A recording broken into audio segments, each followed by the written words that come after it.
Hello kaibigan, magandang araw sa iyo. Kumusta ka na? Kung ikaw ay naniniwala sa Diyos, ay napakainam yan, napakaganda. Lalo pat kung iyong paniwalaan ang kanyang salita, kung iyong panampalatayanan ang kanyang mga pangako. Encourage you kaibigan na tapusin mo ang video na ito sapagkat mamaya meron akong isi-share sa iyo na mga ilang lessons of life na maaari mong gamitin sapagkat ito ay nangyari sa ating buhay, naranasan ko ito sa aking buhay. Pero bago yan, kaibigan, ay nais ko munang i-share itong awitin na ito. Ang awitin ito ay sarili kong composition.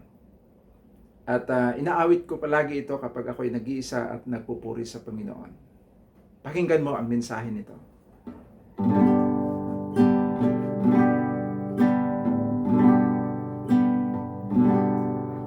Nagsusumamo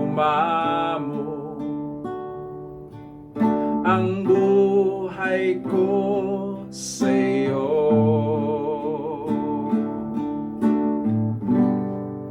Nauuhaw sa pag-ibig at yakap mo, pagmamahal mo, kalinga mo, siyang tanging nais ko.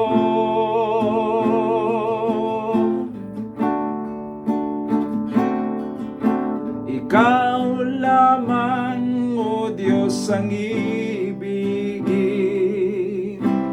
Ikaw lamang, O Diyos, ang sasambahin. Diyos ng katotohanan, buhay na walang hangganan.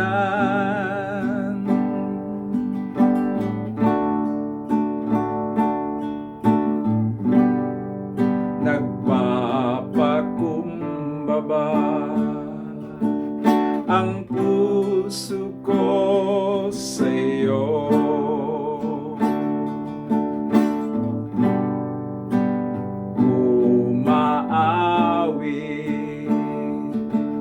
Nagpupuri sa iyo. Pagmamahal mo, kalinga mo, siyang tanging nais ko.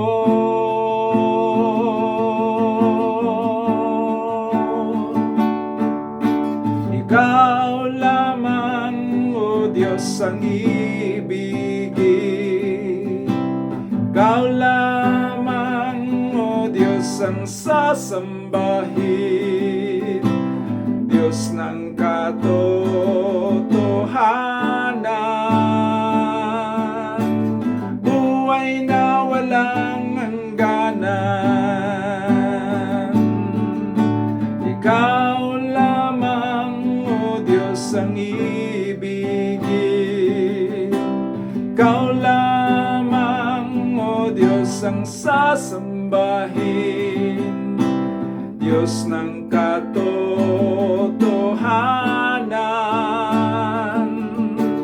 buhay na walang hangganan. Buhay na walang hangganan. Buhay na walang hangganan.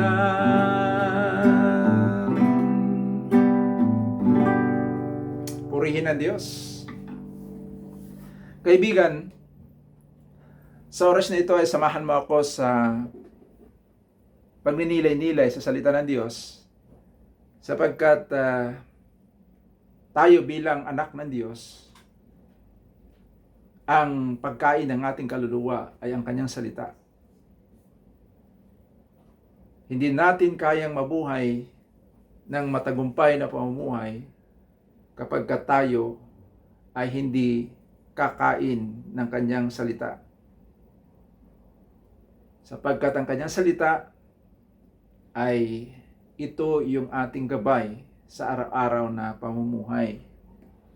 Ang saligan ng ating pag-uusap ngayon, ang saligang ng ating aral ngayon ay matatagpuan doon sa aklat ng Luke chapter 5. Babasahin ko mula verse 1 hanggang verse 11. Ang sabi rito, "One day, as Jesus was standing by the lake of Gennesaret, the people were crowding around him and listening to the word of God. He saw at the water's edge 2 boats. He left there by the fishermen who were washing their nets. He got into one of the boats, the one belonging to Simon, and asked him to put out a little from shore. Then he sat down and taught the people from the boat. When he had finished speaking, he said to Simon, 'Put out into deep water and let down the nets for a catch.' Simon answered, 'Master, we've worked hard all night and haven't caught anything. But because you say so, I will let down the nets.' When they had done so, they caught such a large number of fish that their nets began to break. So they signaled their partners in the other boat to come and help them. And they came and filled both boats so full that they began to sink. When Simon Peter saw this, he fell at Jesus' knees and said, 'Go away from me, Lord, I am a sinful man.' For he and all his companions were astonished at the catch of fish they had taken. And so were James and John, the sons of Zebedee, Simon's partners. Then Jesus said to Simon, 'Don't be afraid. From now on you will fish for people.' So they pulled their boats up on shore, left their nets, left everything, and followed him." Praise the Lord for the reading of His Word. Kaibigan, ang ating binasa na isang tagpo na kung saan ang Panginoon kasama ang kanyang mga alagad at maraming tao sa kanilang paligid. At ang tagpong ito ay yung conversation ng Panginoong Jesucristo at ang mga alagad ay meron tayong makukuhang aral doon. Sapagkat alam na naman natin na ang inaasam-asam ng mga fishermen sa tuwing sila ay pumapalaot sa dagat at mangingisda, ay gusto nilang, ang layunin nila nito, ang goal nila nito ay maraming huling isda. Katulad din sa mga farmers, ganun din sa mga nagninegosyo. Gusto nilang maraming kita. Sa ating buhay, kaibigan, ay maaring ikaw din, hindi ko alam kung ano ang pinagkakakitaan mo sa buhay. Palagi nating itong iniisip na napakahalaga sa atin na ano man ang ginagawa natin ay meron tayong magandang pakinabang. Subalit ang ilan, lalo na sa mga anak ng Diyos, minsan sa mga ilang anak ng Diyos, ay dumaranas sila ng disappointments ng kanilang mga kaibiguan na ma-attain o makamtan yung kanilang inaasahan sa kanilang mga ginagawa. Lalo ngayon, panahon ng pandemya, panahon ng crisis, ay maraming tao ang nag-worry, maraming tao ang nag-aalala sa kanilang mga pangailangan kung ano ang saan sila kukuha ng ipapakain sa pamilya. They spend so much doon sa worries, doon sa pag-aalala, masyado silang abala na lahat kinikilos, lahat ginagawa, lahat ng paraan, until it comes to the point na wala na silang panahon para sa Diyos, wala na silang panahon para makipag-usap, makipag-ugnayan sa Diyos. So, kaibigan, hindi ko alam ang sitwasyon mo, hindi ko alam ang anong dinaranas mo sa buhay. Pero napakaganda na sa kabila ng ating pagkaabala sa buhay, ay napakaganda bigyan natin ng panahon ang Diyos na mangusap sa atin. At magagawa lang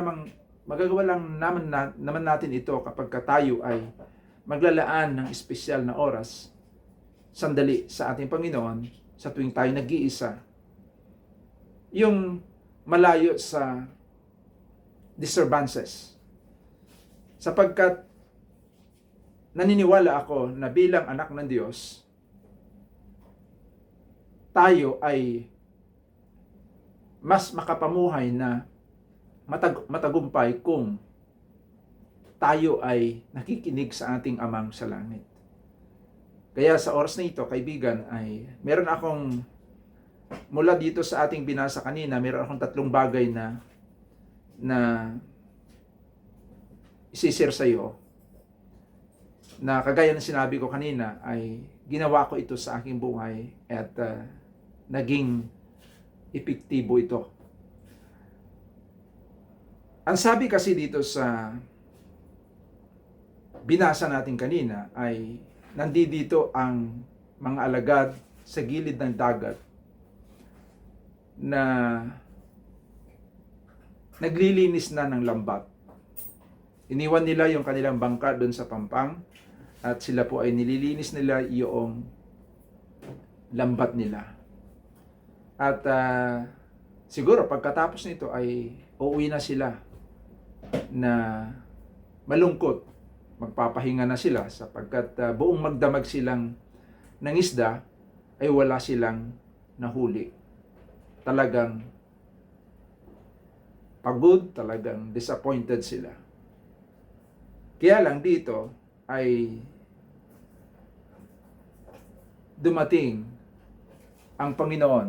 Doon sa binasa natin kasi kanina, doon sa verse 1, one day as Jesus was standing by the lake of Gennesaret, ito po, nakatayo ang Panginoon, nangangaral sa mga tao, at nandun din sila sa may gilid, ang mga fishermen.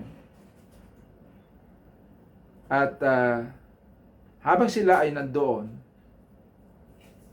dito sa verse 2, sabi niya, he saw at the water's edge 2 boats, left there by the fishermen who were washing their nets. At ang ginawa ng Panginoon, pumunta siya sa isang bangka, lumulan siya, at ang sabi doon sa verse 3, he got into one of the boats, the one belonging to Simon.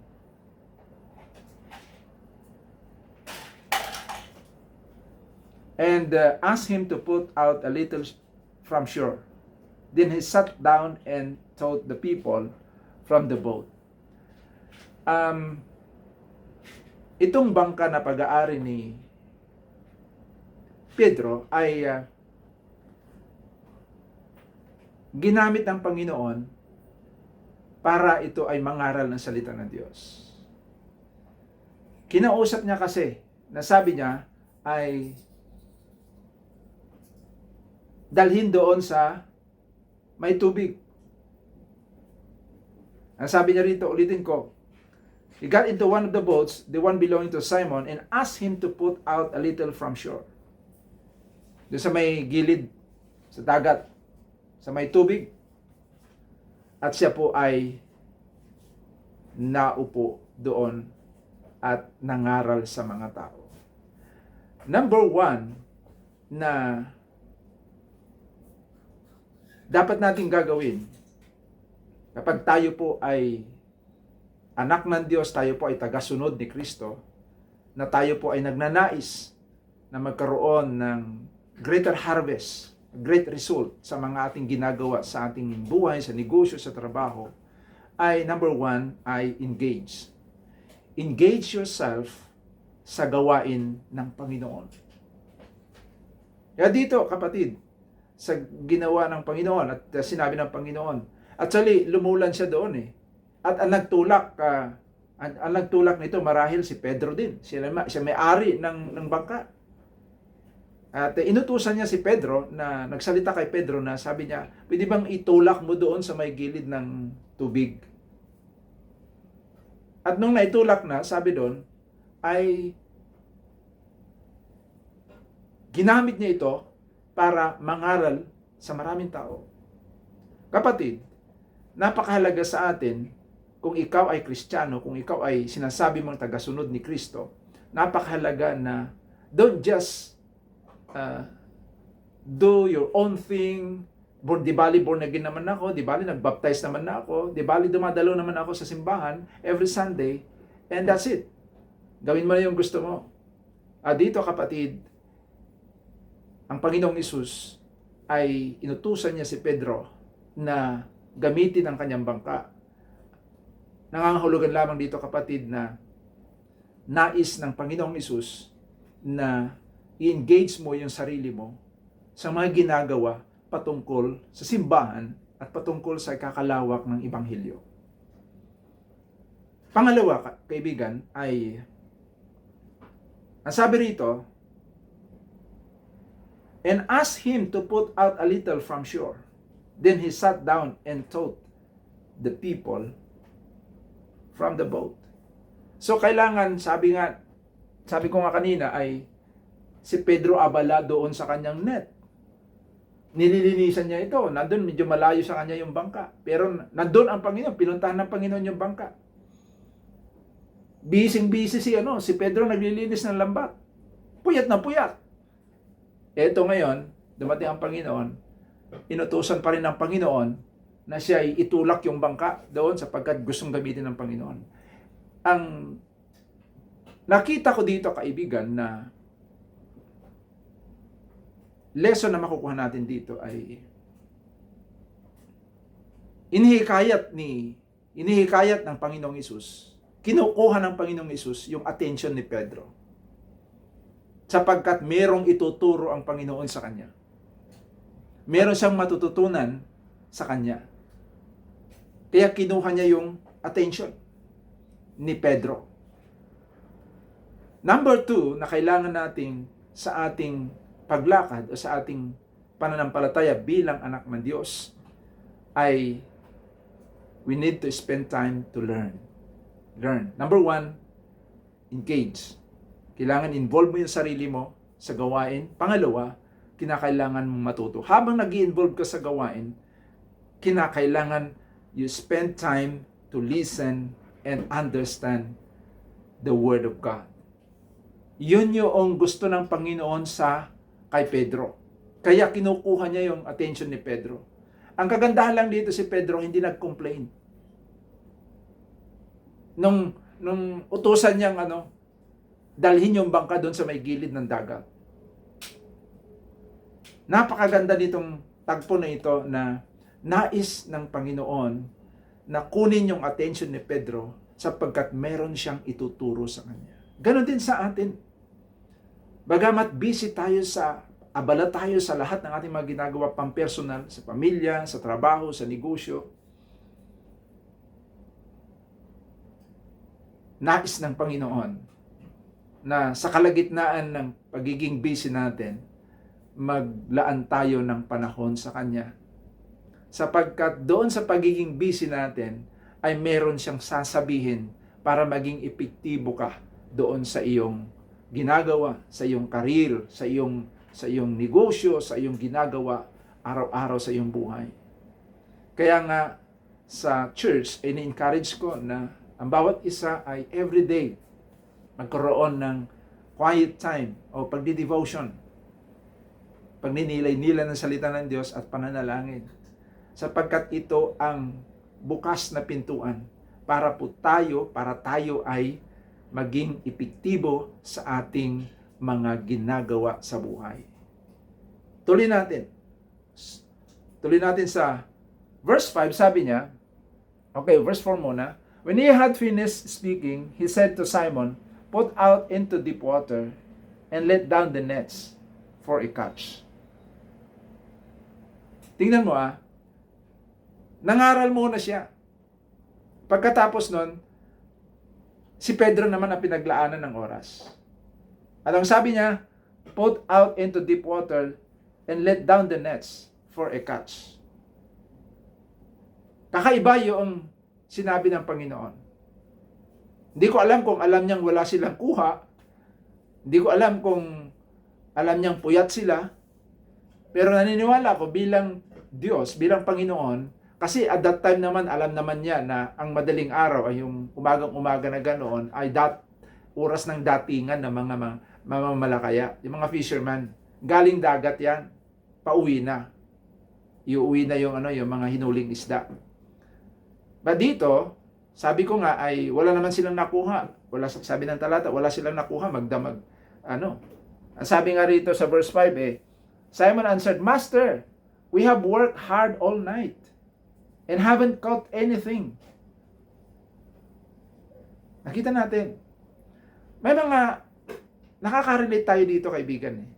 Sapagkat may mga pagkakataon sometimes sa buhay natin na trabaho tayo ng trabaho, parang walang nangyayari. Wala tayong nararating. Minsan nagkasawa na tayo. Sinasabi na natin, pagod na ako. Puro na lang trabaho, wala naman nangyayari. Naman natin sa punto na gano'n. Pero I encourage you, kaibigan, kung dumarating man sa buhay mo yung ganitong sitwasyon, tumalima ka lang. Take time to rest. Nakikipag-usap sa iyo ang Panginoong Hesus.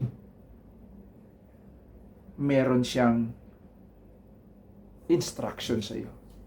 Meron siyang ibibigay sa iyo na isang prinsipyo na kung saan, kung gagamitin mo ito, panampalatayanan mo, ay mayroong magandang mangyayari sa ginagawa mo. Number 3 na makuha nating aral dito, kaibigan, ay adapt.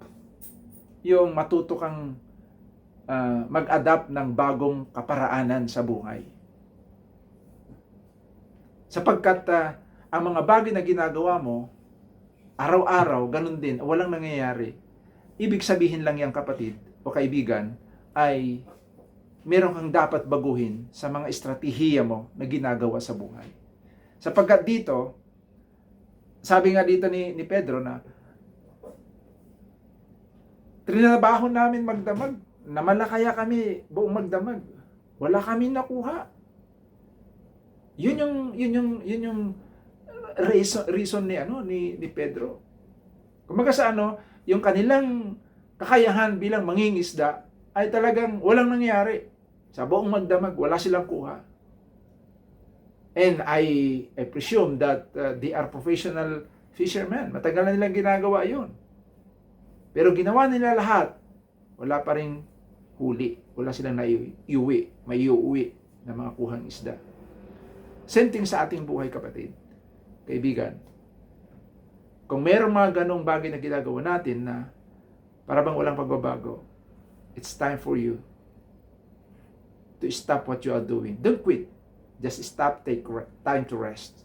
And habang ikaw ay namamahinga, ay magnilay-nilay ka, magbasa ka ng salita ng Diyos, sapagkat naniniwala ako, mangungusap sa iyo ang Diyos. May mga bagong pangungusap, may mga bagong strategy na matututunan ka, na kapag ka ito'y ginamit mo, magiging maganda ang resulta ng ginagawa mo. So, ulitin ko, number 1, engage. Kung ikaw ay anak ng Diyos, kung ikaw ay Kristiyano, kung ikaw ay mananampalataya, involve yourself sa gawain ng Panginoon. Sa Bible study, sa prayer meeting, sa paglilinis sa church, sa pagtulong sa ginagawa ng pastor mo, at yung mga material na bagay, mag-contribute ka sa mga project sa church, sa pagbibigay. Engage yourself. Katulad ni Pedro. Pinagamit niya yung kanyang bangka sa Panginoon. Ganun din tayo, pwede natin ipagamit yung mga bahay natin para sa Bible study. Pwede rin natin ipagamit yung oras natin para sa online Bible study. So, engage. Number 2, learn. Ang learning is a continuous process, is a lifetime process sa ating buhay. Because if you stop learning, you stop growing. Pangatlo, learn to adapt. May mag-adapt ka sa mga bagong prinsipyo sa buhay. Lalo na sa prinsipyo na itinuturo mula sa aral ng Panginoon. Napakahalaga yun, kapatid. Yung kung gusto mong maging matagumpay sa negosyo, huwag yung sarili mong diskarte lang. Gumawa ka rin o maghanap ka ng mga paraan. Katulad ng makinig ka sa mga tao na mga Kristiyanong nagtagumpay sa negosyo, sa pagninegosyo, basahin mo yung kanilang mga testimony. Yun. Aralin mo at isakataparan mo rin. So, learn to adapt. Hindi lang yung diskarte mo noong 10 years ago, yun pa rin ang diskarte mo ngayon. Kung hindi rin lang ito nakakapagdulot sa iyo ng magandang bunga sa buhay mo, palitan mo yung prinsipyo na yan. Palitan mo yung strategy na yan. I hope na naintindihan natin, kapatid, kaibigan. So, 3 aral yan, kapatid, kaibigan, na makukuha natin dito. Engage, learn, and adopt. So, dito, sa bandang huli, kung babasahin natin, kasi inutusan ng Panginoon si Pedro, pagkatapos ng aral ang Panginoong Hesus sa bangka, inutusan niya si Pedro.